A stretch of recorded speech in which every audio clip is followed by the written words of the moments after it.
நாடாளுமன்ற மக்களவை பொதுத் தேர்தலின் முடிவுகள் ஜூன் 4ஆம் தேதி வெளியாக இருக்கும் நிலையில் வருகின்ற ஜூன் 1ஆம் தேதி காணொலி காட்சி வாயிலாக திமுக மாவட்ட செயலாளர்கள் ஆலோசனைக் கூட்டம் நடைபெறவுள்ளதாக அந்த கட்சியின் பொதுச் செயலாளர் துரைமுருகன் அறிவிப்பு வெளியிட்டுள்ளார். இதுகுறித்து அவரின் அறிவிப்பில் திமுக தலைவர் மு.க.ஸ்டாலின் அவர்களின் அறிவுறுத்தலின்படி ஜூன் 4ஆம் தேதி நடைபெறவுள்ள வாக்கு எண்ணிக்கை குறித்து கலந்து ஆலோசித்திட கழக அமைப்பு செயலாளர் ஆர்.எஸ். பாரதி அவர்கள் தலைமையில் மாவட்ட செயலாளர்கள், கழக வேட்பாளர்கள், தலைமை முகவர்கள் மற்றும் வாக்கு எண்ணிக்கை முகவர்கள் ஆலோசனை கூட்டம் வருகின்ற ஜூன் 1ஆம் தேதி சனிக்கிழமை காலை 11 மணி அளவில் காணொலி காட்சி வாயிலாக நடைபெற உள்ளது.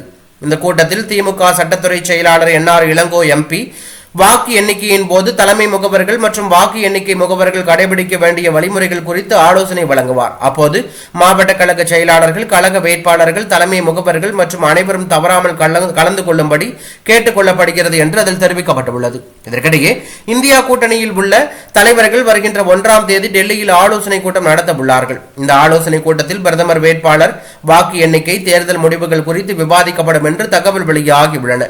மேலும் இந்த கூட்டத்தில் கலந்து கொள்ள திமுக தலைவரும் முதலமைச்சர் மு.க.ஸ்டாலின் 1ஆம் தேதி டெல்லிக்கு செல்ல உள்ளதாக தகவல் வெளியாகி பரபரப்பை ஏற்படுத்தியுள்ளது.